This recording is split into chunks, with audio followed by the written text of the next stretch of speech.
No ar, 18 horas. Notícias de Manaus, Amazonas, Brasil e do mundo. Agora na Mix.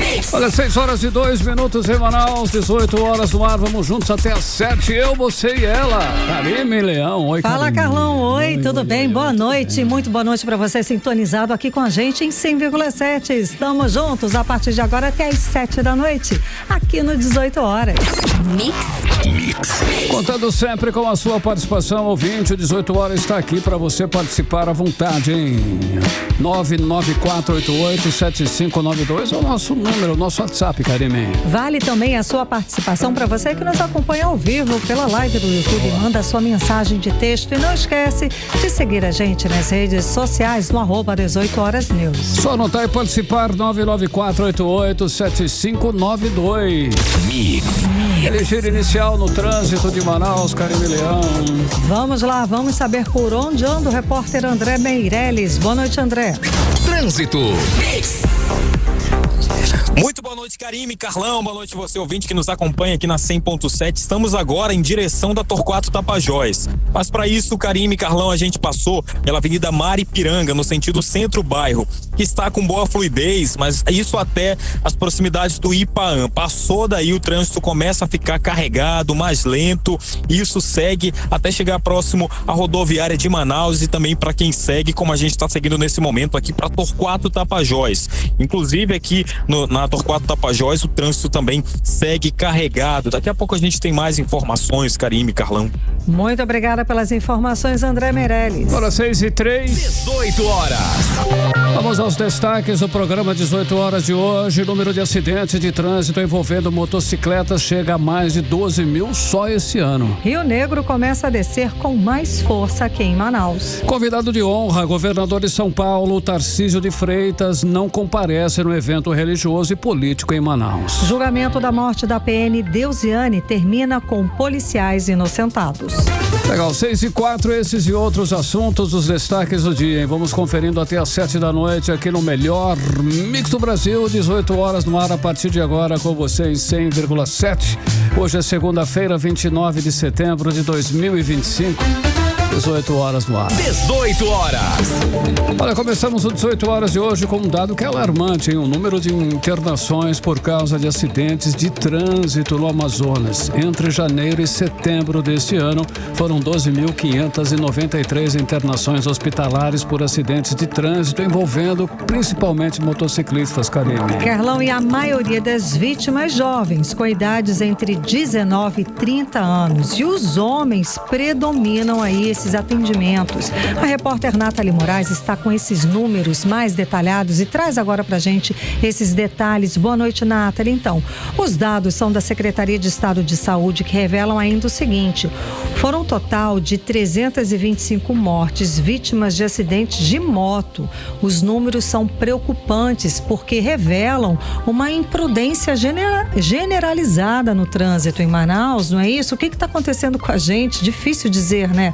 Boa noite, Nathalie. Muito boa noite para você, Karime. Boa noite, Carlão. Boa noite aos ouvintes que nos acompanham na noite desta segunda-feira. A escalada de acidentes aqui na nossa capital, Karime, principalmente os acidentes de trânsito envolvendo os motociclistas, expõe aí realmente um problema de saúde pública que a gente não pode mais tratar como estatística. A gente realmente precisa de ações mais eficazes. Como você já adiantou, foram mais de 12.593 internações hospitalares ocasionadas só por acidentes de motociclistas. Então, assim, é um número assustador. E se a gente comparar aí com o ano passado, foram mais de 15 mil.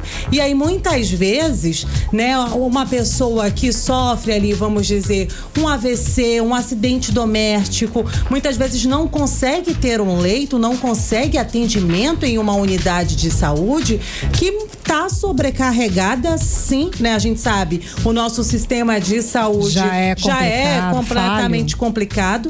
E aí, com esse alto número de acidentes de trânsito, de traumas, né, acaba sobrecarregando ainda mais. Como você adiantou, foram 12.593 internações agora em 2025 e o ano ainda nem terminou. né? Então, realmente é um número que realmente chama a atenção e é o maior, e as grandes vítimas, a gente pode dizer assim, o maior número de vítimas são entre os jovens com idade entre 19 e 30 anos, uma geração inteira realmente que vem sendo marcada muitas vezes até mesmo por mortes precoces, porque como o Carlão também já adiantou pra gente, foram 325 mortes no trânsito no ano passado, né? E esse ano os números também não estão diferentes, né? Já foram mais de 128 mortes ocasionadas por motocicletas em 2025.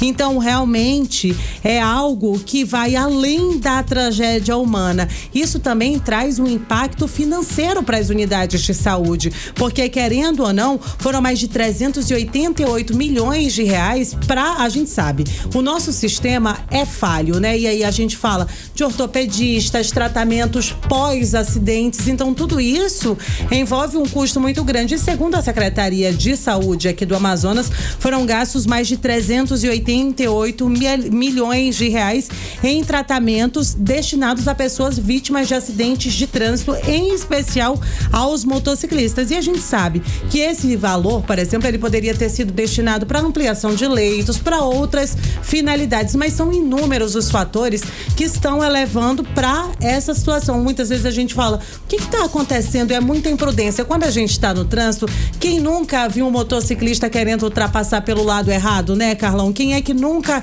teve é difícil dirigir com um número cada vez crescente de motociclistas, de entregadores, nada contra, claro, tá todo mundo aí na luta querendo ganhar o seu, lógico. O seu dinheirinho, mas a gente precisa ter consciência, né, Karime? E aí foi exatamente, a gente procurou um especialista de trânsito para tentar entender quais são os fatores que estão contribuindo para essa alta no número de acidentes, e um deles realmente, Karime, é o alto número de veículos nas ruas, né? Eu falo aí de veículos automotores e motociclistas. Cresceu muito desde a pandemia para cá, aumentou muito o número de motociclistas nas ruas, e é sobre esse ponto que a gente conversa agora. Ouve aí a fala do Rafael Cordeiro, especialista em trânsito. O aumento da frota de veículos. Manaus já passa de 1.024.000 veículos registrados, licenciados. E, em especial, o aumento no número de motocicletas transitando nas vias. Além do aumento da frota, ou seja, mais pessoas conduzindo motocicleta, esses mesmos condutores acabam, na falta da educação, na falta da conscientização, dirigindo de forma indisciplinada, dirigindo de forma imprudente. Ações, atitudes que colaboram, que potencializam a ocorrência desses sinistros na nossa cidade. Observamos desrespeito por parte dos motociclistas, falta de capacete, alguns sem habilitação, outros transitando na calçada, transitando sobre o canteiro central, executando retorno em locais proibidos. Então são atitudes temerárias contra a vida dele e de todos os demais usuários. 18 horas. Karime, Carlão e ouvintes, né? A gente ouviu aí a fala do especialista de trânsito, o Rafael Cordeiro. Só a gente está falando especificamente da situação aqui na nossa capital, mas em todo o Brasil, essa situação de acidentes envolvendo aí os motociclistas é bem crítica. Segundo os dados que foram divulgados também pelo Ministério da Saúde, 8 em cada 10 atendimentos por acidentes de trânsito no SUS envolvem aí os motociclistas. Isso aí realmente é um perfil que atinge todo o Brasil. E assim como aqui no Amazonas, a grande maioria são homens jovens, muitas vezes ali na idade produtiva, né? Como a gente estava falando, aumentou muito esse número de jovens entregadores, né? Que trabalham aí fazendo transporte por aplicativo também, que são ali a peça fundamental para sustentar as suas famílias, que infelizmente cada vez mais estão sendo vítimas de acidentes de trânsito. E só pra gente ter uma ideia, aqui no Amazonas, nos últimos 4 anos, foram mais de 1.228 motociclistas que perderam a vida no trânsito. É um número realmente alarmante. E aí a gente perguntou do Rafael, é muita imprudência realmente que está acontecendo no trânsito aqui da nossa capital? E é exatamente esse ponto que o especialista responde pra gente agora. O fator comportamental, como muitos utilizam seu veículo. E para corrigir é necessário ações no campo da educação, da informação, da conscientização e, aliado a isso, fiscalização. Precisa haver, de fato, uma política pública a fim de salvaguardar, prevenir, antecipar. E isso se faz, embora seja um tema sempre polêmico e que desagrada a população, em especial quem comete infrações, a fiscalização por meio dos agentes de trânsito. E, claro, aliado a tudo isso, já falei da educação, cito ainda há pouco a fiscalização e é necessário aliar ações estratégicas no campo da engenharia. 18 horas.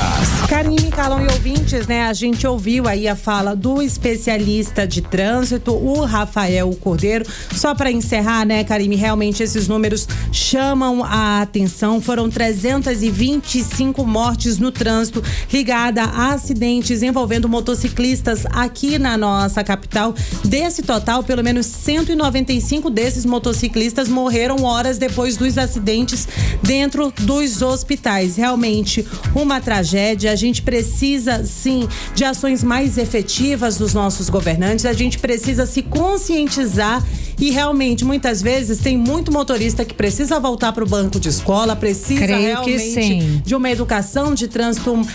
Para mim, educação de trânsito deveria ser uma matéria que a gente deveria aprender lá na escola, né? Desde os pequenos, para ter mais consciência. Porque envolve todos, até o pedestre. O pedestre faz parte do trânsito também. Então eu acho que é preciso que haja aí uma intervenção de várias secretarias para se pensar o que fazer para evitar tantos acidentes, tantas internações e o pior, tantas mortes. Muito obrigada pelas informações, pela apuração, Nathalie Moraes. Agora 6h13, você no melhor mix do Brasil. 18 horas. Olha, meus ouvintes, nós vamos seguir com uma boa notícia que pode tirar o Amazonas do isolamento. Olha só, a ponte do rio Curuçá na BR-319 foi aberta para o tráfego de veículos hoje, segunda-feira, dia 29 de setembro. Deu até vontade, hein, Karime? Finalmente, hein, Carlão? Essa ponte foi inaugurada, gente, depois de 3 anos de ter desabado, e foi exatamente no dia 28 de setembro de 2022, quando 5 pessoas morreram e 10 ficaram feridas. Desde então, a travessia era feita de forma precária numa ponte improvisada. Olha, a ponte deve facilitar, é claro, a mobilidade dos motoristas nos 2 sentidos da rodovia, única ligação terrestre do Amazonas com Rondônia e o restante do país. O repórter Kennedson Paes acompanhou a inauguração da ponte, que aconteceu no sábado, e conta pra gente mais detalhes. A BR-319 sempre foi muito mais do que uma rodovia. Para o amazonense, ela representa um sonho. A conexão direta com o restante do Brasil, a segurança de ver a economia fluir sem interromper e a certeza de que o Amazonas não fica para trás. E esse sonho ganhou mais um capítulo. Foi entregue a nova ponte sobre o rio Curuçá, com 150 metros de extensão. O mesmo trecho que, em 2022, viu a tragédia de uma ponte desabada, tirando vidas e deixando feridos, hoje renasce como um marco de esperança. Vamos ouvir agora o senador Eduardo Braga. É o primeiro de muitos passos que nós estamos dando na BR-319, uma ponte que desabou por falta de manutenção no governo passado. Quero agradecer ao DENIT, a todos, quero agradecer ao ministro Renan Filho, ministro do Transporte, e quero agradecer, obviamente, ao presidente Lula e a toda a nossa bancada federal que esteve unida com a coordenação do senador Omar. A ponte está pronta, vai melhorar a vida daqueles que usam a BR-319, que são 900 carretas por dia que passam pela BR-319 no sentido Porto Velho-Manaus, Manaus-Porto Velho, e alguns milhares de veículos leves, entre carros, caminhonetes. O que antes era um percurso precário com balsa improvisada, hoje é um caminho seguro, capaz de suportar o fluxo de cargas que move o Amazonas. Vamos ouvir novamente o senador Eduardo Braga. Essa ponte está adequada para o novo tipo de carga que nós temos sobre a BR-319. Há 20 anos atrás, 25 anos atrás, atrás, ela praticamente estava intrafegável. Passavam, quando muito, caminhões trucados. Hoje, nós estamos vendo carretas bitrem passando. Agora mesmo, nós passamos por várias carretas tanques quando nós estávamos vindo para cá. Portanto, essa ponte tem que estar preparada estruturalmente para a nova realidade da 319. A ponte garante agilidade e segurança não só para Manaus, mas para todas as cidades da Calha do Madeira e do Purus que dependem da BR-319 para viver e produzir. Ao lado do senador Eduardo Braga estiveram o prefeito de Altazes, Tomé Neto, o prefeito de Tefé, Nixon Marreira, o ex-prefeito de Manaquiri, Jair Souto, o deputado federal licenciado Saulo Viana e vereadores de Manaus. Um encontro de lideranças que traduziu a importância da união para ter o Amazonas forte de novo. Segundo o prefeito de Altazes, Tomé Neto, a nova ponte vai dar mais agilidade à economia do município. Vamos ouvi-lo. Beneficia muito o nosso município, que ao longo de 3 anos, quase 3 anos, enfrenta vários problemas, inclusive para trazer os produtos, para escoar a produção do município, ou trazer produtos também que vêm de Manaus para abastecer Altazes. E nós fomos muito prejudicados. Altazes hoje, graças a Deus, graças ao empenho dos nossos senadores, a primeira ponte do Curuçá já está entregue, e a promessa do nosso senador que cumpriu a primeira etapa e a promessa de até final de novembro cumprir a segunda etapa, que é a ponte sobre o Altasmiri. Isso é uma alegria no nosso coração, que esses últimos quase 3 anos, nosso povo e o povo aqui da região sofreu muito, dos municípios vizinhos, e Altazes não foi diferente. Então essas 2 pontes vão ajudar muito, assim como a saída da BR-319, que vai tirar a gente do isolamento, que tantos anos a gente vive. Uma obra como essa faz diferença e melhora a vida de quem depende dela, e o trabalho segue. Em dezembro será entregue a nova ponte sobre o rio Altasmirim. Juntas, essas 2 estruturas somam 50 milhões de reais em investimentos, além de uma terceira obra já em licitação sobre o rio Igapuaçu. Vamos ouvir novamente o senador Eduardo Braga. Em dezembro, se Deus deixar e permitir e abençoar, nós teremos concluído a licitação da ponte do Igapuaçu e estaremos iniciando a obra da ponte do Igapuaçu e iniciando a obra de asfaltamento do quilômetro 218 até o 250. A nossa fé e a nossa esperança é que até o final do ano que vem nós estejamos com a BR asfaltada até o quilômetro 250 e vamos aguardar para ver se a gente vai estar também com a licença ambiental para poder licitar o trecho do meio. O sonho de ver a BR-319 completa está mais perto. Um sonho de asfalto, mas também de progresso, esperança e futuro para o Amazonas. Kennedson Paes para o 18 horas. Legal, quem tá aí. Você está ouvindo 18 horas. Estão deixando a gente sonhar, hein, Carlão? Tá vontade de dar um giro por lá, Karime. Pois é, vamos lá. 6h19, você no melhor Mix do Brasil. 18 horas. Olha só, Karime, a segunda-feira começou tumultuada, hein? Para quem precisou usar o Pix, o sistema ficou fora do ar e deixou muita gente na mão na hora de fazer algum pagamento. Carlão, foram registradas reclamações de praticamente todos os bancos. Bradesco, Itaú, Nubank, Santander e Mercado Pago. Todos registraram instabilidade. Segundo o Banco Central, o problema não é de cada banco, mas do sistema de transferência como um todo. Olha só, segundo a ferramenta que monitora serviços online, o DAO Detector, foram registrados mais de 8.400 relatos desde as 11 da manhã, com aumento de reclamações em pelo menos 5 bancos, sugerindo falha no sistema do Banco Central. E não foi só nos bancos não, Carlão, ficou pior. Plataformas de comércio eletrônico também registraram falhas, mostrando que a instabilidade afetou todo o sistema de transferência. Olha só, portanto, resumindo, quem precisou fazer pagamentos ou transferências via Pix hoje enfrentou dificuldades e o Banco Central ainda não divulgou a previsão de normalização para essa situação. 18 horas. Vai, Karime. Já ia complementar, não oficialmente, mas ao longo do dia, agora no fim da tarde, a gente já viu as pessoas conseguindo fazer transferências, conseguindo completar aí as transações financeiras via Pix. Foi normalizando. 6h21, você no melhor Mix do Brasil, olha só.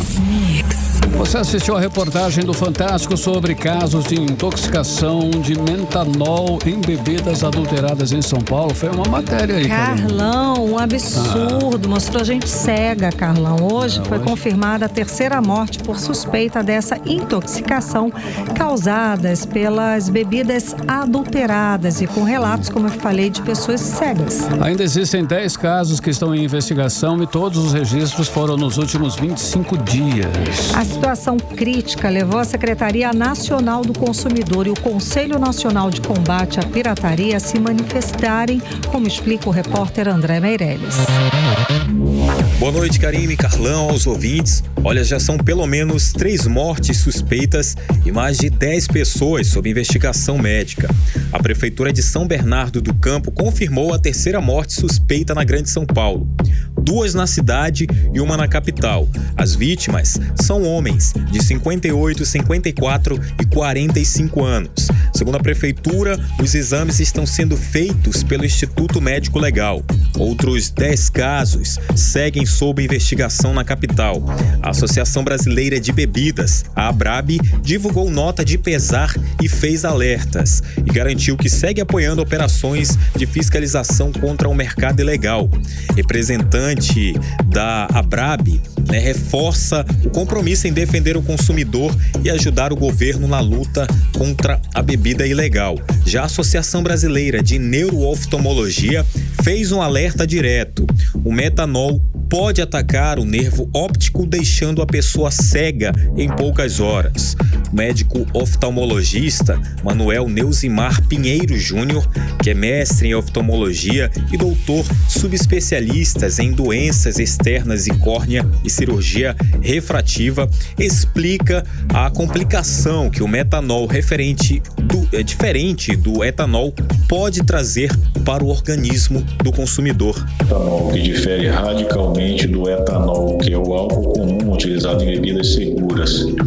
O metanol, uma vez metabolizado no fígado, pode produzir substâncias tóxicas como o formaldeído, que podem, uma vez estando na corrente sanguínea, levar a um quadro inicial de dores abdominais, cefaleia, náuseas, vômitos, turbação da visão e finalmente perda da visão.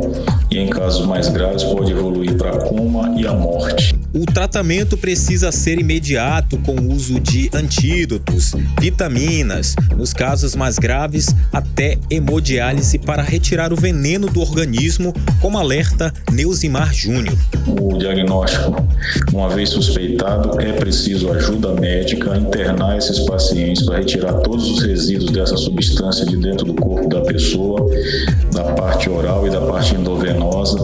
Pode ser necessário a ingestão de medicamentos, de antídotos endovenosos, como o próprio etanol, álcool absoluto, e eventualmente até fazer uso de hemodiálise, porque é um quadro grave que precisa ser tratado o mais rapidamente possível, porque uma vez instalado, pode gerar consequências graves, como já citados, como a cegueira e, infelizmente, levar, inclusive, ao óbito. Olha, a Secretaria Nacional do Consumidor e o Conselho Nacional de Combate à Pirataria estão cobrando providências, inclusive urgentes, dos estabelecimentos que vendem bebida no estado de São Paulo.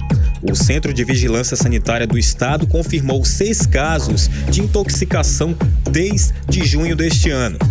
3 deles já resultaram em morte. O alerta é para bares e distribuidoras redobrarem a atenção. O governo federal, por meio da Secretaria Nacional de Políticas sobre Drogas, também soou o alerta. Segundo o órgão, o número de casos é fora do padrão e pode haver mais notificações. A situação é grave, bebidas batizadas com metanol são crimes e podem matar. O médico oftalmologista Neusimar Júnior encerra a fala dele com um alerta para o consumo de bebidas em locais suspeitos e os cuidados. Não precisa pânico, porém, muito cuidado ao ingerir bebidas alcoólicas fora de casa. Fica o aviso. Por enquanto, os casos relatados são apenas na Grande São Paulo, mais especificamente em bares e adegas da zona sul de São Paulo. Mas que fique o alerta, porque a ganância do ser humano não tem limites. Então tá aí, fica o alerta, desconfie de preços muito baixos e só comprem em locais de confiança. Karime, Carlão, volto com vocês. Legal, André, 6h26, você era o melhor mix do Brasil. 18 horas. A Agência Nacional de Energia Elétrica anunciou que a bandeira vermelha patamar 1 vai valer agora para o mês de outubro. Em setembro, esse mês, está valendo aí a bandeira vermelha nível 2, Karime. Ou seja, isso significa que a conta de luz vai ficar um pouco mais barata, tá? Agora o acréscimo é de R$ 4,46 para cada 100 kWh consumidos. Menos que nos meses de agosto e setembro, quando estávamos, como você falou, Carlão, com a bandeira vermelha patamar 2. O custo da 2, gente, era de R$ 7,57 para cada quilowatts consumidos. Olha só, a redução acontece por causa do volume de chuvas que ainda está abaixo do ideal, mas com uma melhora nos reservatórios das hidrelétricas. 6h27, você no melhor mix do Brasil. 18 horas. Olha aí, tem mais um dado, hein? Cresceu no Amazonas o número de pessoas que escolheram morar sozinhas, Karime. Exato, Carlão. O levantamento é do IBGE e revela que esse número mais que dobrou nos últimos 12 anos aqui no Amazonas. O Diné Araújo tem mais informações a respeito desse levantamento. Então, Diné, boa noite. O que está acontecendo? É um novo padrão das pessoas morarem sozinhas? Conta pra gente. Bom, parece que sim. O certo é que o jeito de viver aqui no Amazonas está mudando. De acordo com o IBGE, o Instituto Brasileiro de Geografia e Estatística, o número de pessoas que moram sozinhas saltou de 67 mil em 2012 para 175 mil em 2024. E detalhe, a maioria dos que moram só são homens. Os dados do IBGE também mostram mudanças no perfil das famílias. Os lares com casais e filhos caíram. Os chamados domicílios estendidos, com parentes morando juntos, também diminuíram. E até as casas com vários agregados quase sumiram. Para o professor de Sociologia da Universidade Federal do Amazonas, Luiz Antônio Nascimento, esse cenário entre os idosos tem a ver principalmente com o silenciamento deles dentro da própria família. Com o envelhecimento da sociedade, e a aposentadoria dessas pessoas mais velhas, ao mesmo tempo com a quebra de ética, digamos, de respeito dos mais jovens em relação aos mais velhos, é muito comum você encontrar pessoas mais velhas aposentadas que escolhem, que optam pela paz. Então ele sai da casa, deixa os filhos e os netos lá, que não respeita, não o trata com decência e dignidade, e ele vai morar sozinho.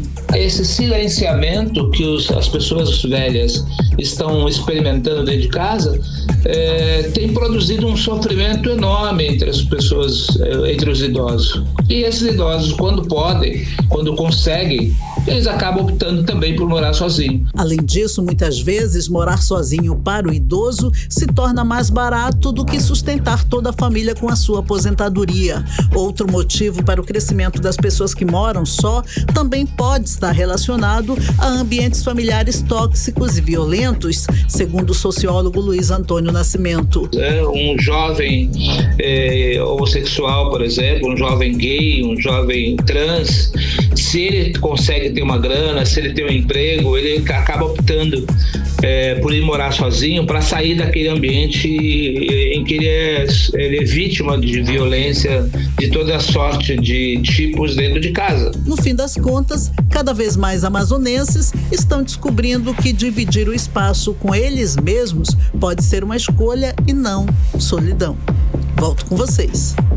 Agora 6h30. Obrigado ao Diné Araújo. 18 horas.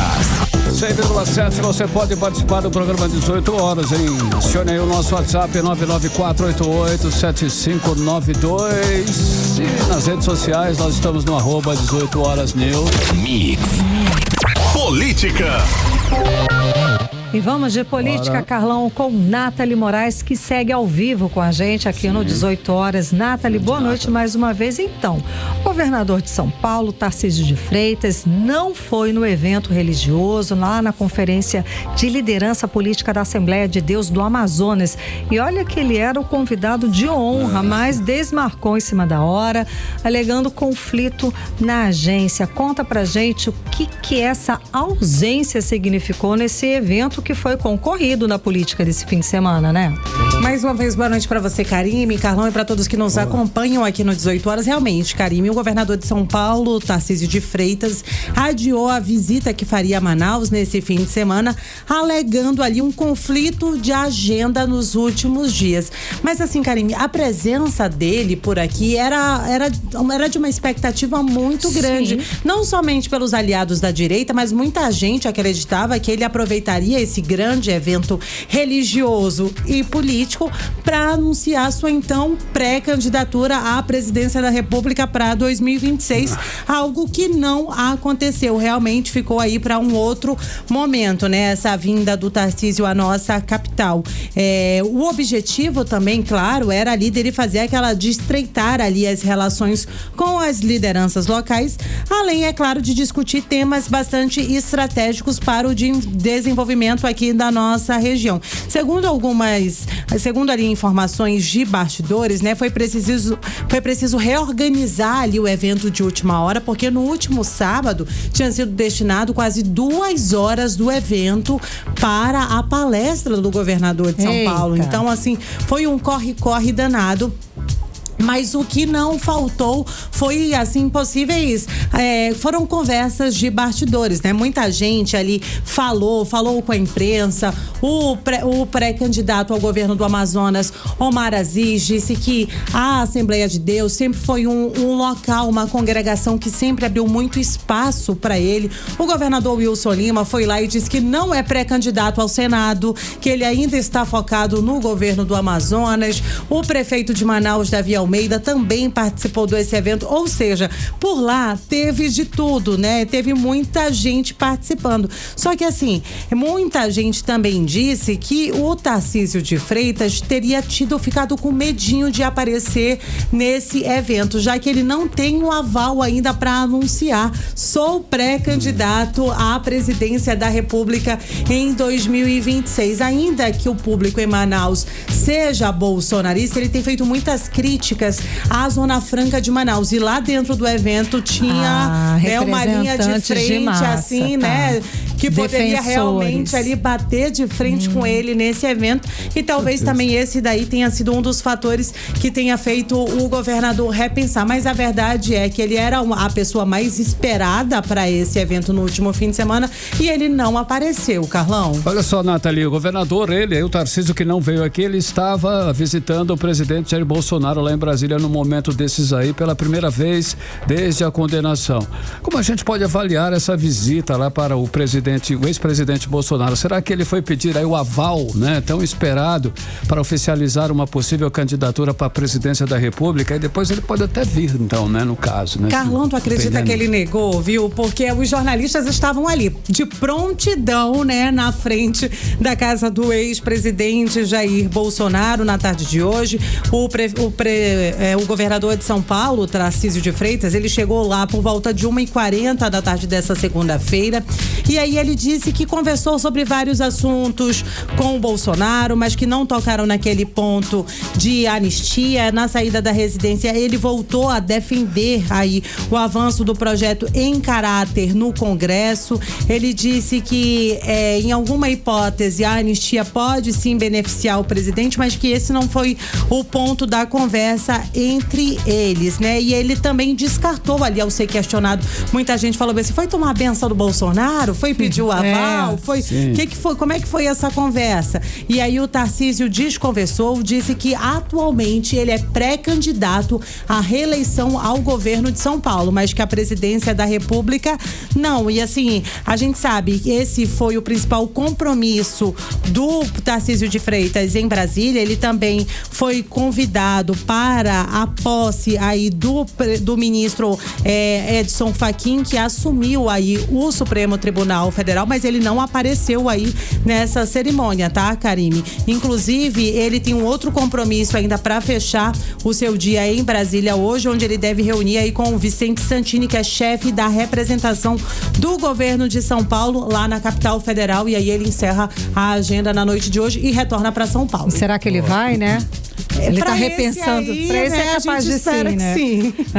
Vamos lá, Nathalie. O prefeito de Manaus, Avé Almeida, aproveitou a reinauguração do Centro de Referência de Assistência Social Cidade Nova para criticar a ministra do Meio Ambiente, Marina Silva, e cobrar agilidade no asfaltamento da BR-319. Ele afirmou que o discurso preservacionista usado para barrar a obra não cola mais aqui no Amazonas, e realmente não cola, né? Menina, ele hablou muito, viu? Davi Almeida hablou bastante, aproveitou ali a presença do ministro e saiu realmente em defesa da pavimentação da BR-319. Como você disse, né, Karime? Ele contestou bastante esse discurso de desmatamento descontrolado aqui na nossa região.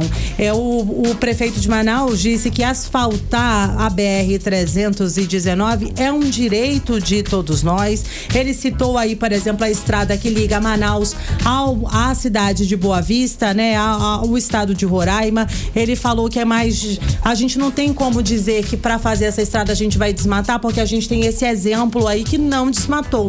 E aí ele também falou, né, dessa situação onde a Marina defende, né, outros pontos como a BR-317 lá no Acre, que foi liberada, teve desmatamento, e por que ela não libera aqui, alegando que nós queremos passear? Eu separei um trechinho aí da fala do prefeito de Manaus, Davi Almeida, durante esse evento que aconteceu na manhã de hoje, a inauguração do CRAI Cidade Nova, inclusive que contou com a presença de grandes líderes políticos, entre eles, né, o secretário da Semasc, Saulo Viana, que é o deputado federal licenciado, o deputado Paulderney Avelino, os senadores Omar e Eduardo Braga, e também o ministro Silvio Costa Filho, o ministro de Portos e Aeroportos, que também estava aí nesse evento. Vamos conferir o que disse o prefeito Davi Almeida sobre a situação da BR-319.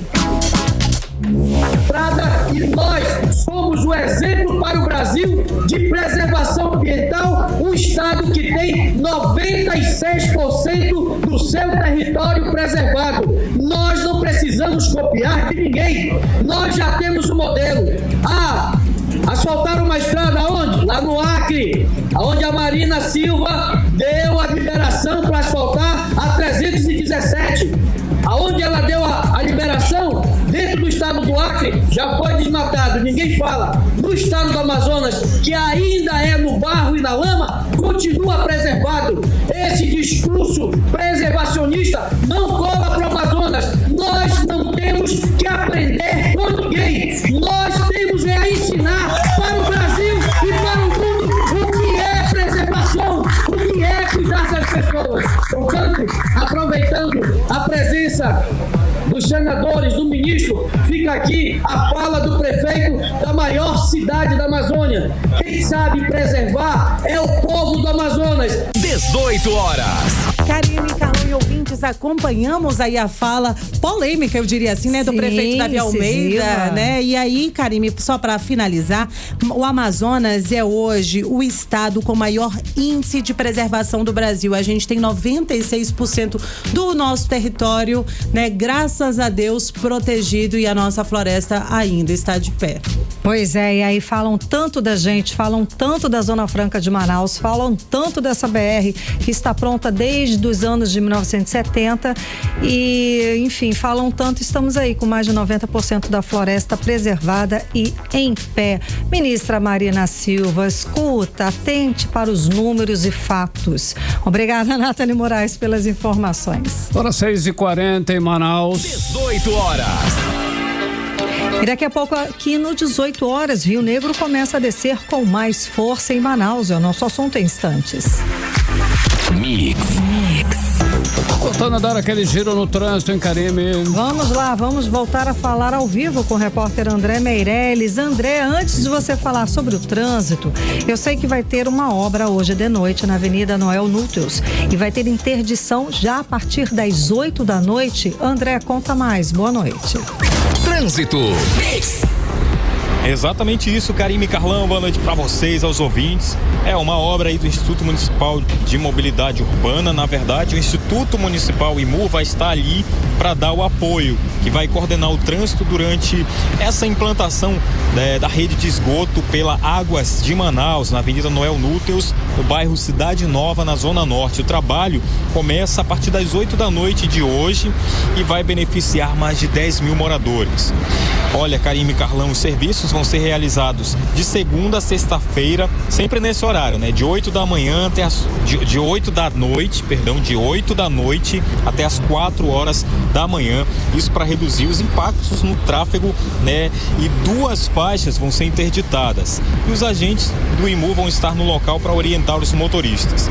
A previsão é concluir o trabalho em até um mês. Então vão ser implantados ali 600 metros da linha de recalque que é responsável por transportar o esgoto da estação ali no local, para que seja feito esse tratamento de esgoto e melhore ali tanto, né, a rede de esgoto quanto também a rede de distribuição de água para a população ali da zona norte da capital amazonense. Então essa é uma obra que faz parte do programa Trata Bem Manaus, que tem como meta aí universalizar o saneamento na capital. E com essa expansão, igarapés como o do Mendu e o 40 vão poder voltar a ter águas próprias para banho, além de reduzir doenças transmitidas pela água. Então vai ser aí feita uma obra que vai ter essa interdição, essa intervenção no local ali, vai ter esses desvios no trânsito, mas sempre com os agentes do IMU ali pelo local para orientar tanto os condutores quanto os pedestres que vão estar passando ali por esse trecho. Karime e Carlão, agora vamos de trânsito, estamos aqui na Avenida Torquato Tapajós. Neste momento aqui próximo a esse retorno da Avenida Torquato Tapajós, aqui onde tem um Bob's, o posto Equador, por aqui primeiro no sentido centro-bairro, essa volta para casa, o trânsito por aqui segue com alguns trechos de lentidão, né? Mas é pelo pico aqui do horário. Já no sentido contrário, sentido bairro-centro, o trânsito segue com boa fluidez. Volto com vocês. Muito obrigada, André Meirelles. Agora 6h43 em Manaus. 18 horas. Estamos em tempo e temperatura, previsão do tempo, e é com ela, Vanessa Lima.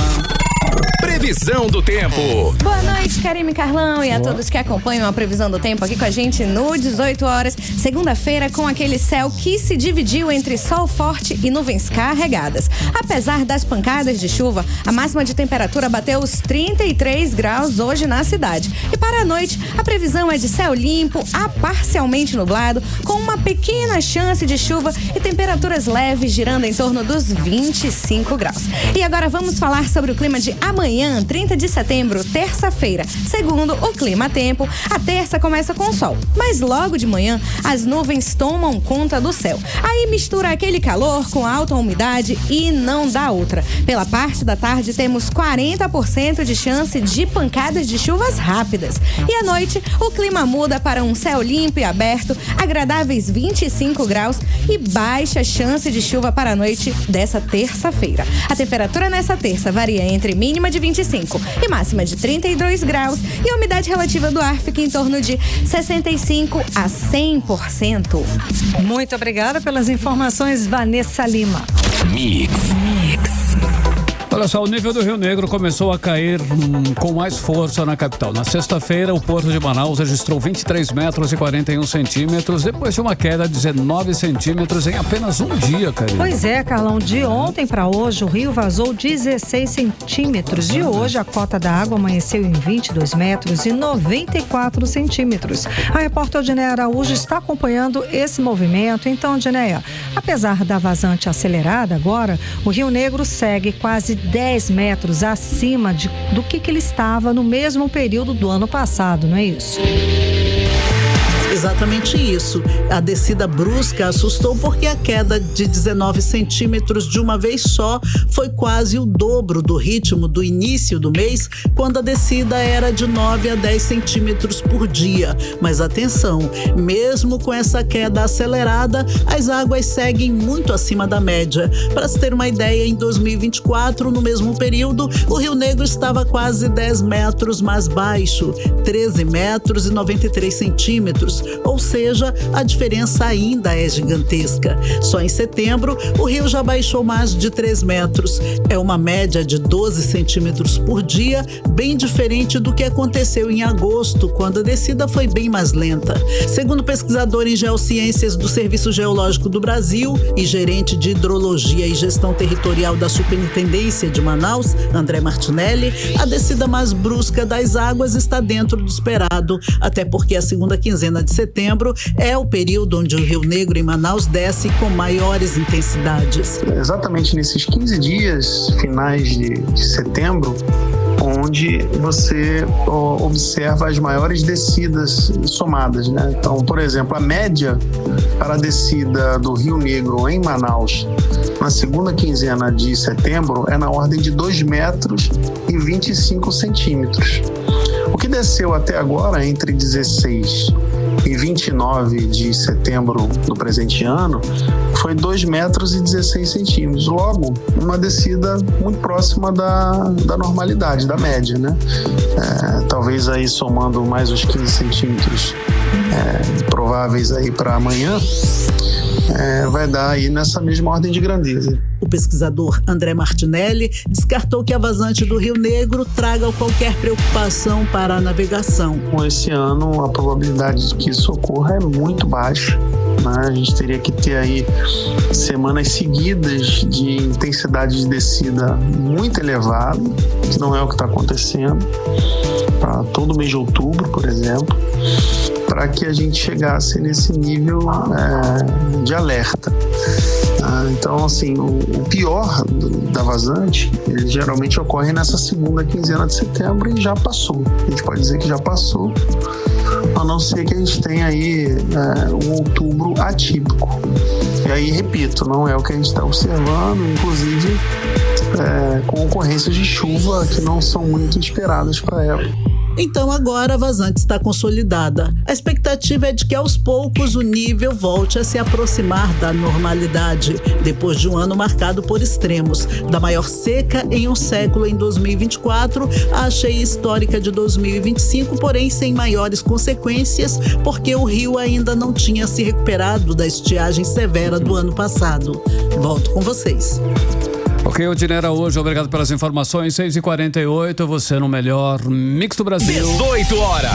Só hoje aconteceu o julgamento dos 5 policiais militares acusados de envolvimento na morte da soldado Deusiane da Silva Pinheiro. O crime foi em 2015, Karine. Pois é, Carlão. Deusiane, que na época tinha 26 anos, foi encontrada morta com um tiro na cabeça na base flutuante do Batalhão Ambiental da PM aqui em Manaus. O repórter André Meirelles acompanhou o assunto e traz pra gente as atualizações. André, então os policiais acusados, eles foram todos inocentados, André. Boa noite.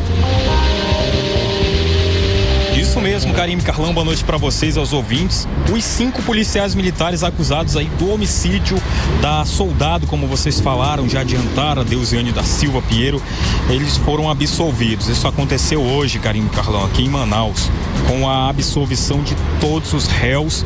Só que isso aí acabou gerando indignação da família e até promessa de recurso. O Conselho Permanente de Justiça Militar do Tribunal de Justiça do Amazonas, que julgou o caso no Fórum Ministro Enoque Reis, inocentou o cabo da Polícia Militar Elson dos Santos Brito, que é o principal réu, por maioria de 3-2. Os outros 4 policiais acusados de falso testemunho foram todos absolvidos, isso de votos aí por unanimidade. A defesa dos réus sustentou que os laudos periciais não eram conclusivos e não havia provas cabais do crime. Foi uma tese que foi aceita pelo Conselho. Agora, da sentença, cabe recurso. A absolvição gerou revolta, inclusive a mãe da Deusiane, que é a dona Antônia Assunção, esteve hoje lá na frente do fórum fazendo protesto, usou um nariz de palhaço para protestar e classificou o julgamento, entre aspas, como palhaçada. Inclusive também quem esteve por lá foi a deputada estadual Alessandra Campelo, que tem essa luta aqui no estado do Amazonas pelas causas das mulheres, principalmente em crimes aí de feminicídio. Também criticou o sistema que permite policiais julgarem colegas de fardas. Vamos acompanhar essa fala. Nós vamos recorrer, a Procuradoria da Mulher vai continuar dando apoio psicossocial, suporte psicológico para a dona Antônia, para a família. A gente tem aqui um movimento de mulheres que está aqui. Eu acredito que o voto do juiz de direito demonstrou a justeza desse caso, né? E a gente espera que a justiça seja feita antes que prescreva. E a lei precisa mudar. A gente não pode deixar que um crime comum entre um relacionamento entre um homem e uma mulher, por eles dois serem policiais militares, esse policial militar seja julgado por outros colegas de farda. Porque acontece o que aconteceu agora. O juiz condena e os outros policiais militares o inocentam. 18 horas. Tá aí, a gente conferiu a fala da deputada Alessandra Campelo. Olha, o caso Deusiane completa 10 anos, porque em 1º de abril de 2015, ela foi encontrada morta com um tiro na cabeça na base flutuante do Batalhão Ambiental da Polícia Militar. A família sempre questionou a versão de que teria sido suicídio, sustentando que foi aí feminicídio. Em 2017, o Ministério Público denunciou o Elson por homicídio qualificado e esses outros 4 PMs por falso testemunho. E a investigação apontou que Elson teria tentado forjar o suicídio com a conivência desses outros 4 PMs que eram colegas dele.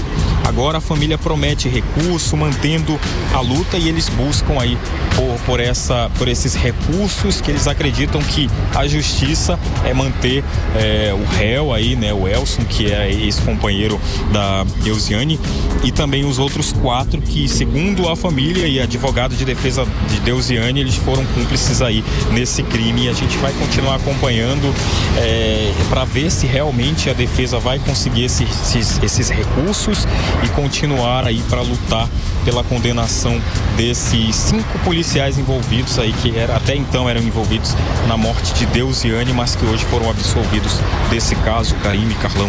Muito obrigada pelas informações, André Meirelles. 6h52. Olha só, o ministro de Portos e Aeroportos, Silvio Costa Filho, participou hoje em Manaus da cerimônia de entrega das primeiras balsas de minério de ferro no estaleiro Juruá, Karime. Carlão, são obras que somam mais de 420 milhões de reais que vão beneficiar diretamente a população ribeirinha aqui do estado. E o repórter Kennedson Paes acompanhou essa entrega, acompanhou toda a cerimônia e traz agora pra gente os detalhes.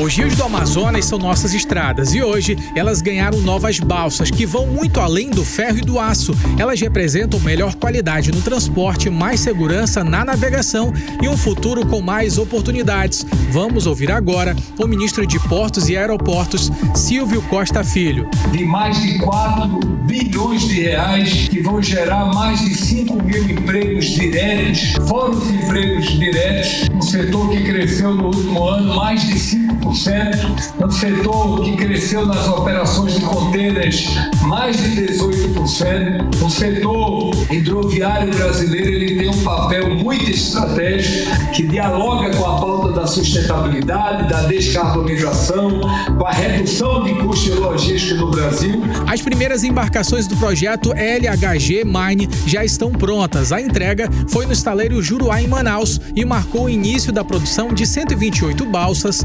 previstas para o estado. Embarcações capazes de levar mais carga em uma única viagem, reduzindo custos e tempo. O setor aquecido tem motivado os trabalhadores. Vamos ouvir agora o montador naval Daniel Soares. Os investimentos no estaleiro sempre é bem-vindo, né? Gera muitos empregos, gera muita renda para o estado. E fora que o crescimento, né, para nossa cidade, para nossa Amazônia, né, para a gente exportar as coisas e começar a fazer o Brasil caminhar como deve caminhar, que é na produtividade, né? E agora vamos ouvir o pintor Francisco Silva. Ficar muito feliz, né? Porque aí esse empreendimento grandioso piso gera muito emprego para essa juventude que está começando agora, né? Eu já tenho quase 15 anos nessa profissão, já estou quase me aposentando e vejo essa garotada jovem aí se interessando, né? Por pintura, por montagem, e isso é uma satisfação muito grande, levar esses empreendimentos para o Amazonas, e é daqui que nós levamos a nossa renda para nossa casa, né? Quem também falou com a gente da Mix foi o pintor José Afonso. É um trabalho gratificante que a gente trabalha aqui. Eu já tenho 13 anos trabalhando nessa empresa e hoje a gente trabalha na parte de tratamento de pintura e é muito bom, né, para nossa região, que gera emprego. Com essa agenda, o ministro anunciou um pacote que soma mais de 420 milhões de reais em obras e investimentos. São 128 balsas do projeto LHG Mine, com mais de 60 novas embarcações, graneleiras e 2 empurradores da última geração construídos em Manaus. Além disso, portos modernos vão beneficiar diretamente mais de 50 mil pessoas em cidades que dependem exclusivamente dos rios para poder sobreviver. Números que mostram como a indústria naval e a logística fluvial estão sendo reforçadas para atender o presente e o futuro do Amazonas. O ministro também anunciou novos investimentos em estruturas portuárias do Amazonas. Nós estamos falando em quase 400 milhões de investimentos nos IP4 para que a gente possa estruturar esses portos, requalificar os portos existentes, porque isso ajuda na mobilidade urbana e isso ajuda a acelerar a economia de maneira regionalizada. Além de portos, o ministro Silvio Costa confirmou investimentos do governo federal em aeroportos no estado. O presidente Lula me pediu para que a gente tivesse uma prioridade na aviação do país, mas dessemos uma maior prioridade estratégica na aviação da região norte. Tanto é que nós estamos ao lado da iniciativa privada, fazendo um volume de investimentos na ordem de mais de 5 bilhões de reais. Aeroportos estratégicos como o aeroporto de Manaus, aeroportos na região norte e sul do Amazonas, são quase 8 obras em andamento aqui nos aeroportos do estado, a exemplo de Tabatinga, Tefé, Coari, Guajajás, Barcelos, entre outros aeroportos. A agenda do ministro seguiu pelo interior, que esteve em Erunepé para o projeto de modernização do porto, que atende 33 mil pessoas, e em Vira inaugurou um porto de pequeno porte com investimento de 37 milhões de reais para 17 mil moradores. O ministro também anunciou 384 milhões de reais do Fundo da Marinha Mercante para 60 balsas e 2 empurradores, todos produzidos em Manaus, consolidando a capital como polo naval. O capitão de Mar e Guerra Carvalhais destacou a atuação da Marinha na prevenção de acidentes. Olha, a Marinha faz fiscalizações regulares e aquelas eventuais. Recentemente fizemos uma grande operação no Rio Madeira, lá em Borba, com diversas embarcações, focando especificamente nos comboios, porque a navegação do Madeira todo ano é uma navegação diferente, em cheia, em seca, varia muito o leito do rio, então há necessidade disso. Não só isso, fizemos um trabalho especificamente nas empresas, para as empresas trabalhando com os aquaviários, mostrando a questão do acidente, da prevenção, responsabilização. É muito importante esse trabalho de conscientização. No total, são mais de 420 milhões de reais em investimentos, um pacote que mostra o progresso chegando pelos rios do Amazonas. Para encerrar, vamos ouvir novamente o ministro de Portos e Aeroportos, Silvio Costa Filho. Então isso ajuda no desenvolvimento, isso estimula a economia do estado e, sobretudo, movimenta o setor produtivo da indústria naval brasileira. É o maior volume de investimentos no estado do Amazonas e na região norte do Brasil. Isso significa desenvolvimento para o estado. Kennedy Paes para o 18 horas. Você está ouvindo 18 horas. Olha só, durante a ação, o senador Eduardo Braga fez questão de ressaltar para o ministro de Portos e Aeroportos, Silvio Costa, a importância da BR-319. Vamos ouvir o senador. E aquela BR, na nossa pandemia, ficou com as carretas de oxigênio atoladas por 5 dias. 14 mil amazonenses morreram afogados a seco, sem oxigênio. Ainda dizem que aquela BR só serve para passear. 18 horas. Já o ministro Carlão Silvio Costa Filho, ele aproveitou a deixa do senador e garantiu que a BR é prioridade no governo Lula, tanto a recuperação quanto a duplicação. Vamos ouvir o ministro. É um compromisso compromisso. O compromisso e o comprometimento do presidente Lula de tirar 319 do papel. Quem estiver apostando que essa obra não vai sair do papel, vai errar. Porque tem gente trabalhando contra, tem gente torcendo contra, mas se tem uma prioridade do presidente Lula aqui no estado, é a viabilização da 319. 18 horas. Agora, 7 horas em ponto, Karime, aquele giro final no trânsito em Manaus. Vamos falar com o repórter André Meirelles. Boa noite, André. Como é que está? Volta para casa agora, 7 horas em ponto. Boa noite mais uma vez, Karime, Carlão, os ouvintes encerrando aqui. A gente continua com as atualizações do trânsito pela Avenida Maranga no sentido centro-bairro. Ainda depois do Ipaã, está trafegando pelo local, vai encontrar um trânsito bastante concorrido. Tem muitos veículos ainda pela via, mesmo sendo 7 horas e 1 minuto, Karime, Carlão. Até amanhã. Tá ótimo, até amanhã, André. Seguimos direto para o editorial 18 horas. Editorial 18 horas. Olha, o trânsito no Amazonas virou uma verdadeira máquina de moer vidas. Só de janeiro a setembro deste ano, 12.593 pessoas foram internadas por acidentes envolvendo motociclistas. Nesses casos, 325 terminaram em morte. A maioria jovens entre 19 e 30 anos. Esses números não são apenas estatísticas, são famílias destruídas, são hospitais lotados, são profissionais de saúde sobrecarregados. Só em 2024, os custos com cirurgias e internações ultrapassaram 600 milhões de reais. E a motocicleta responde por quase 2/3 de todos os acidentes. O que precisa ser feito? Uma intervenção imediata. É urgente uma reengenharia completa no trânsito da cidade com sinalização eficiente, fiscalização firme e reorganização do fluxo viário. É urgente também investir em campanhas permanentes de conscientização, mostrando que cada ato de imprudência pode custar uma vida. E é urgente também, sobretudo, restabelecer a segurança e a paz no trânsito. Sem isso, nós vamos continuar assistindo a essa matança diária que sangra não só as ruas, mas também a saúde pública e a dignidade do nosso povo. 18 horas. 7:02. Boa noite, Karime. Boa noite, um beijo, até amanhã. Você ouviu 18 horas. As notícias do Brasil e do mundo. De volta amanhã.